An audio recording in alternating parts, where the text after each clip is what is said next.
बिहार की राजनीति में इन दिनों हलचल तेज हो गई है। लगातार छोटी बड़ी पार्टियों और प्रभावशाली नेताओं का नए गठबंधनों में शामिल होना आगामी विधानसभा चुनाव को और दिलचस्प बना रहा है। इसी क्रम में मिथिलांचल के चर्चित युवा समाजसेवी और ऑल इंडिया मुस्लिम बेदारी कारवां के राष्ट्रीय अध्यक्ष नजरे आलम ने अपने समर्थकों के साथ जनता दल यूनाइटेड (जेडीयू) की सदस्यता ग्रहण की।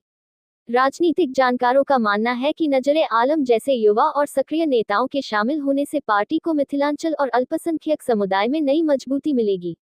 सदस्यता ग्रहण के बाद दरभंगा पहुंचे नजरे आलम ने मुख्यमंत्री नीतीश कुमार की सराहना करते हुए कहा, बिहार की जरूरत आज नीतीश कुमार जी हैं।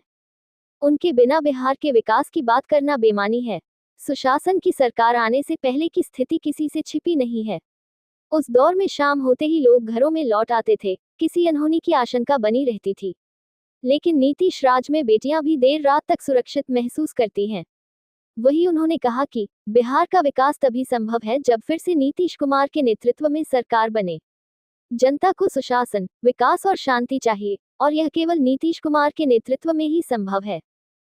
देखिए, 5 अक्टूबर को मैंने पटना में आदरणीय मुख्य सचेतक विधान पार्षद संजय गांधी जी के समक्ष जदयू पार्टी की सदस्यता ली है और आज 2 दिनों बाद पटना से जब दरभंगा आया हूं, तो आप तमाम लोगों के बीच कुछ बातें रखना चाहता हूं। विशेष रूप से जो जनता दल यूनाइटेड है या माननीय मुख्यमंत्री नीतीश कुमार जी का एनडीए गठबंधन है, चुनाव का भी ऐलान हो चुका है। 2 चरण में चुनाव होना है, 6 नवंबर और 11 नवंबर को।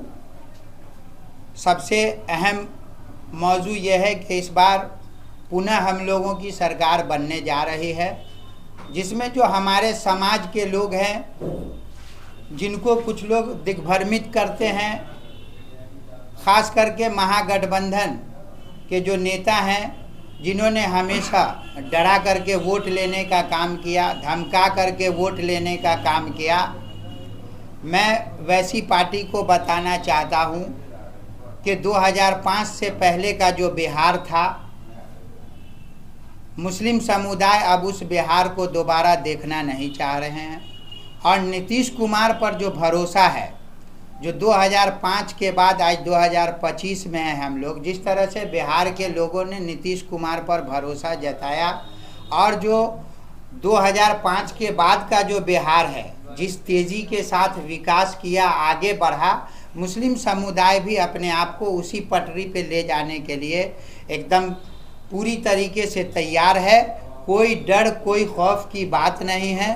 कुछ पार्टी लगातार ये कह करके हमारे नेता को, हमारी पार्टी को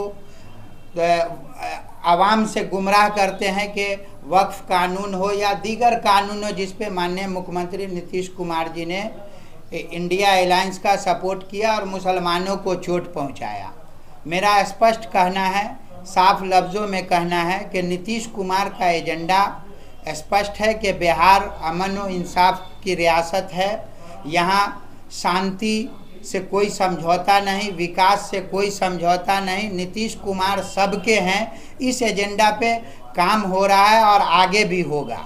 और हम तमाम बिहार के मुसलमानों से ये अपील करेंगे कि 2025 का जो चुनाव है, एक अहम चुनाव है। आप अपने वोटों का बिखराव नहीं करें और नीतीश कुमार पे जिस तरीके से भरोसा जताया है 2005 से 2025 में भी उसी भरोसे के साथ, इत्तेहाद के साथ एनडीए सरकार बनाने में सहयोग दें।